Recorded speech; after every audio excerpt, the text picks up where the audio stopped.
Hello friends, आज हम एक ऐसी मूवी के बारे में बात करने जा रहे हैं जिसमें एक लड़के के दिमाग में मोबाइल फोन के पार्ट चले जाते हैं और डॉक्टर उसे उनके साथ ही जीने को कहता है। वो इतना एडवांस हो जाता है कि वो किसी भी मोबाइल फोन या बैंक अकाउंट को हैक कर सकता था। वो सारी इलेक्ट्रॉनिक आइटम्स को इजीली कंट्रोल कर सकता था। तो चलिए जानते हैं कि कैसे उसके दिमाग में मोबाइल्स के पार्ट गए और उसने इन पावर्स का कैसे और क्या यूज किया। मूवी का नाम है आई बॉय, जो साल 2017 में रिलीज हुई थी। मूवी के स्टार्टिंग में हम टॉम को देखते हैं जो स्कूल जा रहा था और उसका दोस्त डैनी भी उसके साथ था। टॉम की क्लास में एक लूसी नाम की लड़की होती है जिसे वो लाइक करता था। छुट्टी के समय लूसी टॉम से कहती है कि मुझे एग्जाम के लिए रिवीजन करनी है, क्या तुम मेरी हेल्प करोगे? टॉम हाँ कर देता है और लूसी टॉम को शाम को उसके घर आने को कहती है। वो दोनों अपने अपने घर चले जाते हैं। शाम को टॉम लूसी के घर जाता है। वो डोर ओपन करके घर के अंदर जाता है और लूसी को बुलाता है। उसे लूसी का भाई फर्श पर गिरा हुआ दिखाई देता है। तभी उसे रूम से कुछ लोग निकलते हुए दिखाई देते हैं। वो लूसी को तंग कर रहे होते हैं। उनमें से एक वीडियो बना रहा था। वो जैसे ही टॉम को देखते हैं गन निकाल लेते हैं। टॉम वहाँ से भाग जाता है। वो पुलिस को फोन करने लगता है, पर इतने में वो लोग उसे गोली मार देते हैं और वो बेहोश हो जाता है। नेक्स्ट सीन हॉस्पिटल का दिखाया जाता है, जहाँ टॉम की दादी उसके पास बैठी होती है और टॉम को होश आ जाता है और वो अपनी दादी से लूसी के बारे में पूछता है। वो बताती है कि लूसी एक वीक पहले ही डिस्चार्ज हो गई और तुम्हें 10 दिन बाद होश आया। डॉक्टर से बताते हैं कि वैसे तो तुम ठीक हो, पर तुम्हारे मोबाइल में ब्लास्ट होने के कारण इसके कुछ पार्ट्स तुम्हारे ब्रेन में चले गए। वो पूछता है कि इससे मुझे कोई साइड इफेक्ट्स तो नहीं होंगे? तब डॉक्टर बताते हैं कि हो सकता है तुम्हारी आंखों के आगे कुछ अनयूजुअल चीजें तुम्हें दिखाई दे। इसके बाद टॉम डिस्चार्ज हो जाता है। टॉम और उसकी दादी टैक्सी से घर आ रहे होते हैं। तब टॉम को टैक्सी में रेडियो के डिजिटल सिग्नल्स विजुअलाइज होते हैं। जब घर आकर वो सोता है तब भी उसे अजीब विजुअल्स दिखाई देते हैं। वो अपनी दादी से बात करने लगता है। उसकी दादी उसे कहती है कि तुम्हें लूसी के पास उसका हल पूछने जाना चाहिए। वो कहता है कि मैं उस दिन वहाँ से भाग गया था, वो मुझे डरपोक समझेगी। उसकी दादी उससे कहती है कि तुम्हारी जगह कोई भी होता वो ऐसी सिचुएशन में भाग ही जाता। टॉम मान जाता है और एक फ्लावर बुके लेकर लूसी के घर जाने लगता है। पर अब उसे अगर कोई फोन पर बात भी कर रहा होता है तो वो भी सुनाई देने लगता था। वो लूसी के घर पहुंच जाता है, जहाँ उसे लूसी का भाई बेन मिलता है। टॉम उसका हाल पूछता है। टॉम को वहाँ पर रखा वाईफाई मॉडेम दिखाई देता है जिसका पासवर्ड उसे दिखाई देने लगता है। वो लूसी के रूम में जाता है,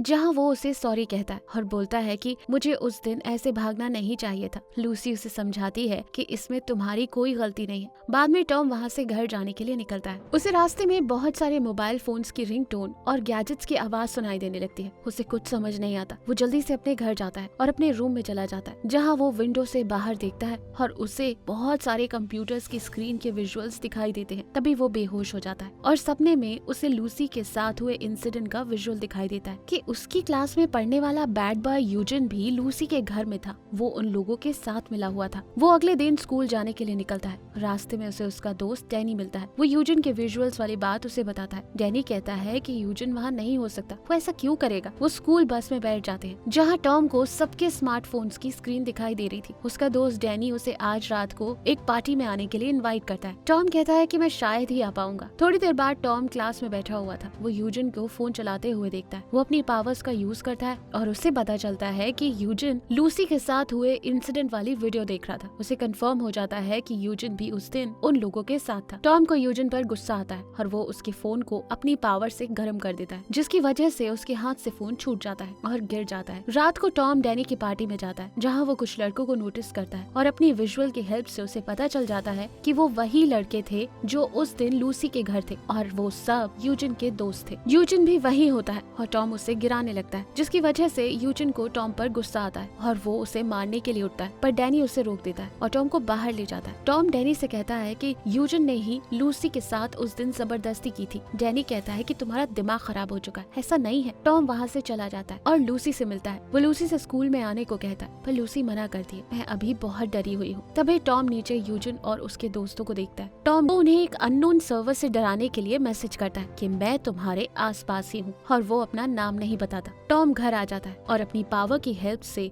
वो अब हैकिंग सीखता है। अब वो किसी भी इलेक्ट्रिकल गैजेट या बैंक अकाउंट को हैक कर सकता था। वो यूजिन और उसके दोस्तों को इलेक्ट्रिक गैजेट की मदद से डराने लगता है। बाद में टॉम लूसी को डिनर के लिए इनवाइट करता है। वो मान जाती है। वो दोनों बाहर अच्छा टाइम स्पेंड करते हैं, पर जब रात को वो घर आ रहे होते हैं तब उन्हें यूजिन और उसके साथी मिल जाते हैं। यूजिन लूसी से कहता है, मैंने सुना जो तुम्हारे साथ हुआ, मैं उन लोगों का पता लगाऊंगा। वो लूसी के पास आ जाता है। टॉम यूजिन को लूसी से दूर रहने को कहता है। तभी यूजिन टॉम को पकड़ लेता है। पर तभी टॉम अपनी पावर से यूजिन और उसके साथियों को एक साथ मैसेज डालता है, जिसकी वजह से उनका ध्यान डाइवर्ट हो जाता है और वो दोनों वहाँ से भाग जाते हैं। लूसी अपने घर जाती है, पर टॉम को यूजिन पर बहुत गुस्सा आता है। वो उनका पीछा करता है। यूजिन और उसके साथी एक खड़ी हुई गाड़ी को चोरी करने लगते हैं। वो जैसे ही गाड़ी के अंदर बढ़ते हैं, टॉम उस गाड़ी को अपने कंट्रोल में ले लेता है और वो गाड़ी के इंजन को गर्म कर देता है, जिससे गाड़ी के अंदर से धुआं निकलने लगता है और वो गाड़ी को लॉक कर देता है, जिसकी वजह से यूजिन और उसके साथी बाहर नहीं आ पाते। गाड़ी में आग लगने लगती है। इसके बाद टॉम गाड़ी के रेडियो को कंट्रोल कर किसी और की आवाज बनाकर उनसे पूछता है कि लूसी के घर पर जाने के लिए तुमसे किसने कहा था। यूजिन का एक साथी बोलता है कि वो कर्ट्स था, जिसने हमें लूसी के घर भेजा था। टॉम कार का लॉक खोल देता है और वो सब बाहर आ जाते हैं। टॉम कर्ट्स के घर का एड्रेस ढूंढ लेता है और वहाँ जाता है। हम टॉम के दोस्त डैनी को भी कर्ट्स के घर पर देखते हैं। टॉम कर्ट्स के टीवी पर वीडियो चलाता है, जिसमें वो उसकी कार को गंदा कर रहा होता है। तभी वो सब कार की तरफ भागते हैं। उनके बाहर आते ही टॉम उसके घर के अंदर चला जाता है, जहाँ वो तोड़फोड़ करता है और उसके घर में पड़े ड्रग्स को भी साथ ले जाता है। कर्ट्स घर के अंदर आता है तो वो घर की हालत देखकर हैरान हो जाता है और उससे उसके ड्रग्स भी नहीं मिलते। टॉम घर आ जाता है और आई बॉय के नाम से वो सारे इंसिडेंट की वीडियो सोसाइटी में वायरल कर देता है, जो कुछ भी उसने यूजिन और कर्ट्स के साथ किया था। इसके बाद वो ड्रग्स को छोटे पैकेट्स में डालता है और यूजिन और उसके दोस्तों के घर पर रख देता है। ड्रग्स के बारे में पुलिस को इन्फॉर्म कर देता है। पुलिस उन सबके घर जाकर उन्हें अरेस्ट करती है। वो कर्ट्स का बैंक अकाउंट भी खाली कर देता है। अब आई बॉय नाम सोसाइटी में फेमस हो गया था। सभी लोग आई बॉय की तारीफ किया करते थे। बाद में कर्ट्स फोन पर बात कर रहा होता है, जो टॉम सुनता है, जिससे टॉम को पता चलता है कि उसका भी एक बॉस है जो उसे ड्रग्स और पैसे देता था। उसका नाम ईलमिन होता है। कर्ट्स अपनी गैंग के मेंबर्स को कहता है कि मुझे भी वो इंसान चाहिए जिसने ये सब किया है। वो जरूर यहीं आसपास रहता होगा। तुम सबके फ्लैट्स में जाओ और उनके मोबाइल लैपटॉप्स लेकर आओ, हमें जरूर पता चल जाएगा। टॉम पेपर देकर घर आता है तो उसके घर पर पुलिस आई होती है। उसकी ग्रैंड मदर उन्हें बता रही होती है कि कुछ लोग फेस कवर करके आए थे और मोबाइल फोन, लैपटॉप, टीवी सब ले गए।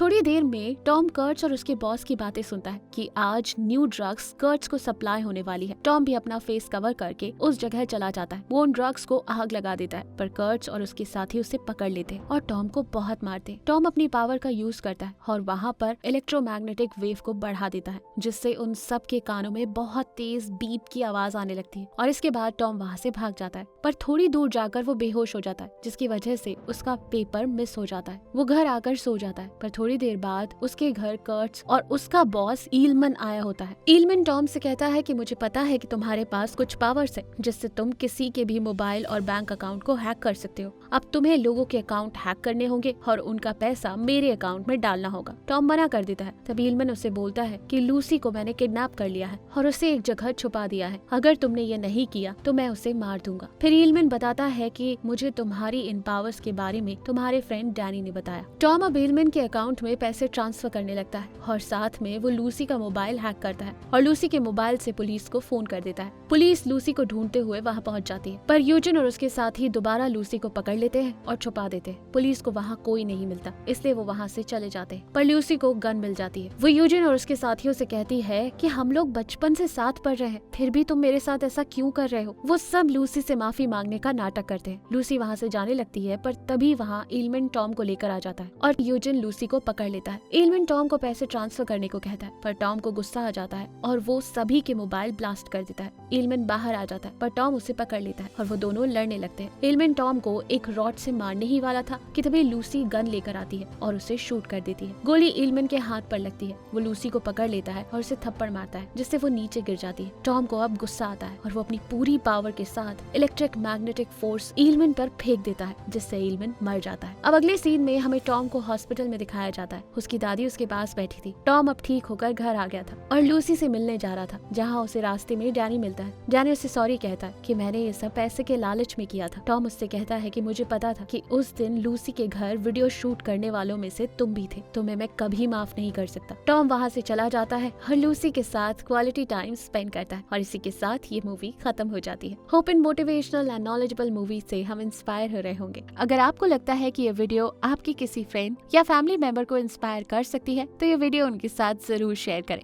अगर आप हिंदी में फ्री में 200 से ज्यादा amazing non fictional book summaries सुनना या पढ़ना चाहते हैं तो आप डिस्क्रिप्शन या फर्स्ट कमेंट में दिए गए लिंक से ऐप डाउनलोड कर सकते हैं। एनीवेज दोस्तों, अगर आप ऐसी ही नॉलेजेबल वीडियोस मिस नहीं करना चाहते तो सब्सक्राइब करने के बाद बेल का बटन दबाना मत भूलिएगा। आप कमेंट करके ये भी बता सकते हैं कि आप नेक्स्ट वीडियो किस टॉपिक पर चाहते हैं। जल्द ही हम आपसे दोबारा मिलेंगे। जय हिंद।